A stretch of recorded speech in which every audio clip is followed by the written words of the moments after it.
আজকের ভিডিওটি আমার কাছে অনেক স্পেশাল, কারণ এই ট্রিপে ছিল অ্যাডভেঞ্চার, ছিল বৃষ্টি, ছিল ঝর্ণা গর্জন, ছিল বন্ধুত্বের অসাধারণ মুহূর্ত, আর ছিল এমন কিছু স্মৃতি যা হয়তো সারা জীবন মনে থাকবে।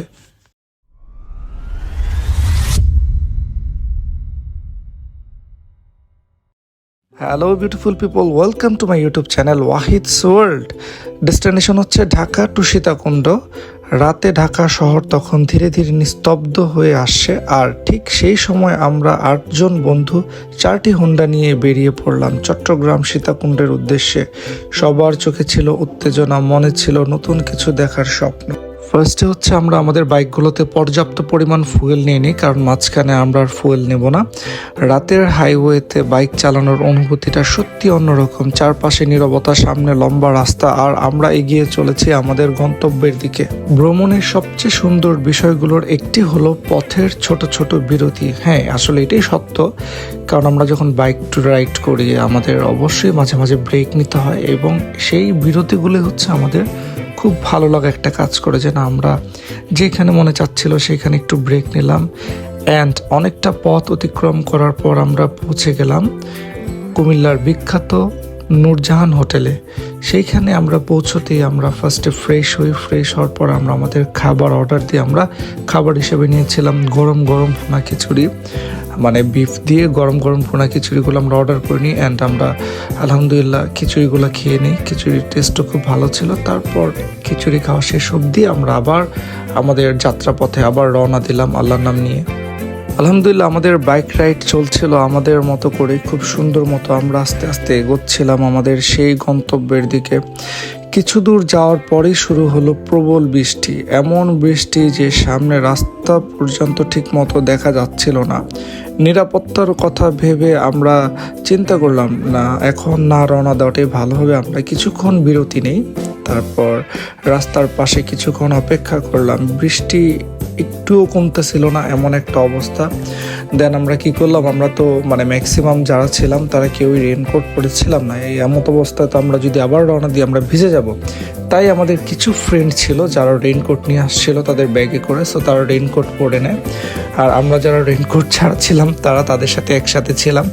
তো আমরা বৃষ্টি কমার অ্যাকচুয়ালি ওয়েট করতেছিলাম। দেন বৃষ্টি কমতে আমরা আবার আলহামদুলিল্লাহ রওনা দিয়ে দিই। অবশেষে আলহামদুলিল্লাহ আমরা নিরাপদে পৌঁছে গেলাম সীতাকুণ্ডে। ততক্ষণ রাত অনেক হয়ে গেছে, তাই সেদিন আর কোথাও ঘোরাঘুরি বা ভিডিও ধারণ করা সম্ভব হলো না। আমরা একটি হোটেলে উঠে বিশ্রাম নিলাম, কারণ পরের দিন ছিল আমাদের মূল অ্যাডভেঞ্চারের দিন। ভোরবেলা ঘুম থেকে উঠে জানালার বাইরে তাকিয়ে দেখি আকাশ জুড়ে আছে কালো মেঘের ঘেরা। মনে হচ্ছিল যে কোনো মুহূর্তে আবার ভারী বর্ষণ বৃষ্টি শুরু হবে। অ্যান্ড হ্যাঁ, সত্যি বৃষ্টি শুরু হয়ে গিয়েছিল আমরা যখন নাস্তা করতে যাই ঠিক সেই মুহূর্তেই। তখন আমরা নাস্তা শেষ করে আমরা আমাদের যে পরিকল্পনা ছিল সেটা পরিবর্তন করলাম। পরিবর্তনটা এমন ছিল, বাইকে ঘোরাটা আমাদের কাছে ঝুঁকিপূর্ণ মনে হয়। সিদ্ধান্ত নিলাম আমরা আজ পুরো দিন সিএনজি ভাড়া করে ঘুরবো, আর রাতে আমরা যখন ঢাকায় ফেরত যাব তখন আমরা বাইকে করে ঢাকায় ব্যাক করব। তবে হ্যাঁ, এই সিদ্ধান্তটাই ছিল আমাদের ট্রিপের অন্যতম সেরা সিদ্ধান্ত। তাই আমরা সিএনজি করে রওনা দিয়ে দিই। প্রথমে আমরা রওনা দিলাম মহামায়া লেকের উদ্দেশ্যে। এই যে রোডটা দেখতে পাচ্ছেন এইটাই হচ্ছে মহামায়া লেকের রোড। এই রোড দিয়ে আমরা মহামায়া লেকে পৌঁছে যাব ইনশাআল্লাহ আর কিছু সময় পরই। আলহামদুলিল্লাহ ফাইনালি আমরা আমাদের ফার্স্ট ডেস্টিনেশন ছিল মহামায়া লেক। সেখানে আমরা পৌঁছে যাই সব ফ্রেন্ডরা একত্রিত হয়ে। কিছু ফুটেজ নেই সেখানে, কিছু ভিডিও ক্লিপ নেই সেখানে। অ্যান্ড আমরা আস্তে আস্তে মহামায়া লেকে এন্ট্রি করি। এন্ট্রি করতেই ওইখানের যে রাস্তার সৌন্দর্য ছিল যা ভাষায় বলার মতো না। পাশাপাশি বৃষ্টি তো কন্টিনিউয়াসলি পড়তেই ছিল।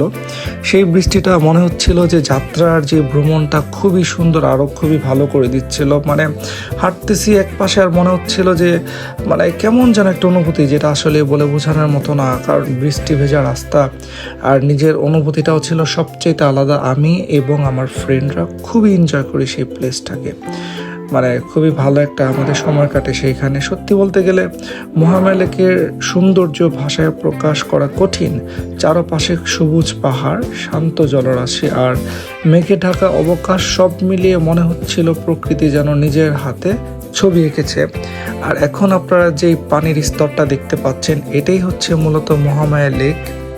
এই দিকটাতে আমি অ্যান্ড আমার ফ্রেন্ডরা কিছুটা সময় স্পেন্ড করি, আমরা কিছু সময় আড্ডা দিই, গসিপ করি। আমাদের বেশ ভালোই লাগতেছিল, মানে অনুভূতিটা আসলেই আলাদা ছিল, কারণ একেবারে বৃষ্টি ভেজা একটা অবস্থা, মানে বৃষ্টি তো কন্টিনিউ পড়তেই ছিল, পাশাপাশি হচ্ছে আমাদের আশেপাশে যে এনভায়রনমেন্টটা ছিল খুবই দারুণ একটা এনভায়রনমেন্ট ছিল। লেকের পানি ছিল, ডান পাশে হচ্ছে বিশাল সুন্দর সুন্দর পাহাড় ছিল, যা মেঘে ঘেরা ছিল পাহাড়গুলো।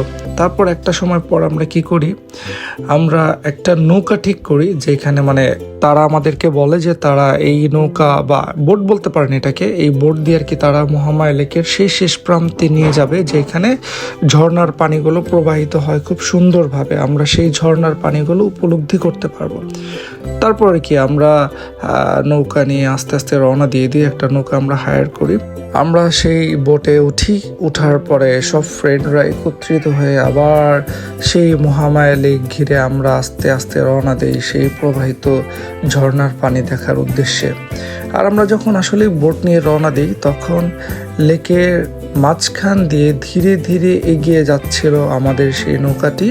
চারপাশের দৃশ্য দেখে মনে হচ্ছিল সময় যেন থেমে গেছে, মানে এমন একটা অবস্থা। আসলে আপনারা ক্যামেরায় বন্দি যেমনটা দেখতে পাচ্ছেন, আমার মনে হচ্ছে যে আপনারা যদি এই মৌসুমে একটাবার অন্তত এই প্লেসটাতে এসে এইরকম একটা এনভায়রনমেন্ট নিতে পারতেন, তাহলে হয়তো আরও বেটার বুঝতে পারতেন। মানে ক্যামেরা তো সব কিছু বোঝানো যায় না, মানে আমরা যে কতটা এনজয় করছি সেটা একমাত্র আমরা জানি। আলহামদুলিল্লাহ খুবই এনজয় করি আমরা এই প্লেসটাতে। আমাদের বোট আস্তে আস্তে এগোচ্ছিল, লেকের পানি যেন থমকে আছে এমন একটা অবস্থা। বৃষ্টি হচ্ছিল অনবরত, মানে খুব যে আহামরি ধারালো বৃষ্টি ছিল ঠিক তা না, বিষয়টা বৃষ্টি হচ্ছিল আর কি। আর আশেপাশের যে পাহাড়গুলো ছিল একেবারে স্বচ্ছ দেখাচ্ছিল, পাহাড়ের প্রতিটা পাতাগুলো, আর মেঘ ছিল ঘেরা পাহাড়ে। এই কিছু দূর পৌঁছতে আমরা দূর থেকে দেখতে পাই হচ্ছে সেই ঝর্ণার প্রবলতা। যেই ঝর্ণা দেখার উদ্দেশ্যে আমরা বোট নিয়ে আমরা রওনা দিই। মহামায়া লেকের এক প্রান্ত থেকে আমরা আরেক প্রান্ত চলে আসি। আলহামদুলিল্লাহ ফাইনালি আমরা যখন ঝর্ণাটা দেখতে পাই, আমরা সবাই মানে খুশিতে আঁকলে পড়ি। কারণ কি, যে আমাদের এটাই ছিল হচ্ছে ডেস্টিনেশনের মূল উদ্দেশ্য, যে আমরা আসলে সীতাকুণ্ড আসছিলাম এর জন্যই, যে আমরা ঝর্ণায় দেখবো, ঝর্ণায় গোসল করব, সব একসাথে অনেক এনজয় করবো। আলহামদুলিল্লাহ ঝর্ণায় আমরা খুবই মজা করি সব ফ্রেন্ডরা একসাথে। কিছু সময় পূর্বে আমরা আবার ওইখান থেকে ব্যাক করি, কারণ আমাদের আবার সুপ্ত ধরার ঝর্ণার উদ্দেশ্যে রওনা দিতে হবে।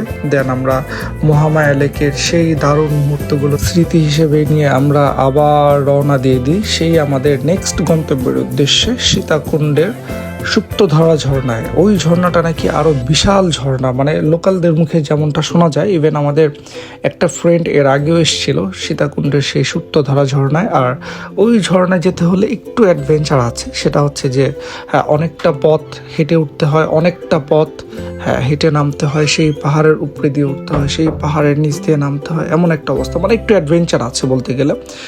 আলহামদুলিল্লাহ আমরা অলরেডি সুপ্তধরা ঝর্ণার যে এন্ট্রি গেটটা সেখানে পৌঁছে গেছি, আপনারা দেখতে পাচ্ছেন। অ্যান্ড সেখান থেকে আমরা রওনা দিই। এখন আমরা আপ অ্যান্ড হিলের দিকে উঠতেছি, মানে পাহাড়ের উপরে উঠতেছি, মানে প্রায় 30 মিনিট সামথিং, মানে শুধু উঠতে হয় এমন একটা অবস্থা। মানে ওঠাটা বেশ কষ্টকর হয়ে দাঁড়ায়, তবে আপনি যদি স্মুথলি উঠতে পারেন তবে সেটা আপনার জন্য ভালো হবে। তবে অবশ্যই গ্রিপ স্যান্ডেল হতে হবে, কারণ এইখানে রাস্তাটা এক ধরনের পিচ্ছিল বলতে পারেন। তাছাড়া মানে ইটের কিছু বালিকণা আছে, যেটা আপনার পায়ের জন্য খুব ক্ষতিকর হতে পারে যদি নরম টাইপের কোনো স্যান্ডেল হয়। তাই এখানে অবশ্যই মানে আপনার গ্রিপ টাইপের কিছু জুতা হতে হবে, অথবা কেটস হতে হবে, এমন কিছু আর কি। সো আমরা এই তো রীতিমতো পাহাড়ের দিকে উঠে যাচ্ছি। সো একটু কষ্ট হচ্ছে, যেটা সত্য কথা, একটু কষ্ট তো অবশ্যই হবে, কারণ আমরা এগুলোতে অভ্যস্ত না। তবে ঘুরতে এসেছি, এখানে তো আসলে কষ্টটা ওইভাবে প্রকাশ করা যাবে না, তাই শুধু ঘোরার এনভায়রনমেন্ট নিয়েই ঘুরতে হবে, এটাই স্বাভাবিক। তো এই পাহাড়ে উঠতে উঠতে একটা সময় আমরা সুপ্তধরা ঝর্ণা অলরেডি পৌঁছে যাই। মানে সুপ্তধরা ঝর্ণা এখনো পৌঁছাইনি, মানে আমাদের উঁচা যে পথটা ছিল, উপর পর্যন্ত যে উঠার স্পেস ছিল সেই পর্যন্ত আমরা উঠেছি। এখন আমরা ডাউন হিল যাব, মানে এখন হচ্ছে আমরা শুধু নিচের দিকে নামবো। এতক্ষণ আমরা উপরে উঠেছিলাম, এখন আমরা নিচের দিকে নামবো। আর সিঁড়ির যে ঢালটা ছিল মানে একবারই স্ট্রেইট খাড়া টাইপের সিঁড়ি ছিল, তাই এই দিকটাতে যারাই আসবেন আর যারা এসেছেন তারা তো জানেনই, মানে যারা আসবেন আমি তাদেরকে ডেডিকেট করতে চাই, তারা খুবই সাবধানে সেফলি নামার ট্রাই করবেন, কারণ হচ্ছে এইখানে প্রচুর ঢাল হয়। আর তাছাড়া সিঁড়ি দিয়ে যখন নামবেন স্টেপগুলো খুব স্মুথলি দিবেন, তাহলে আপনারা ইজিলি নামতে পারবেন। এই যে দেখেন সিঁড়ির কত ঢাল, মানে একেবারে স্ট্রেট। যদি ইন কেস আপনার পাওটা একটু 19-20 হয় তাহলে আপনি 100% স্কিড করবেন, মাস্ট বি, এটা মাথায় রেখে তারপর আপনারা স্মুথলি নিচের দিকে নামবেন আস্তে আস্তে। দেন আমরা কিছু সময় পরে দূর থেকে পাহাড় বেয়ে দেখতে পাই ওই যে ওই ঝর্ণাটা দেখতে পাচ্ছেন আপনারা, ওইটি হচ্ছে সুপ্তধরা ঝর্ণা, যেখানে আমরা ইনশাল্লাহ আর কিছু দূর হাঁটার পর পৌঁছে যাব। তারপর সিঁড়ি থেকে নামা আমাদের মোটামুটি শেষ হয়ে যায়। দেন মাঝখানে একটা এরকম স্টিলের ব্রিজ পড়ে, খুব ছোট, মানে কালভার টাইপের একটা ছোট ব্রিজ পড়ে, সেইখানটাতে আমরা কিছুক্ষণ দাঁড়াই। ফাইনালি আমরা চলে এসেছি সুপ্তধরা ঝর্ণার প্রবাহিত পানির মাঝে।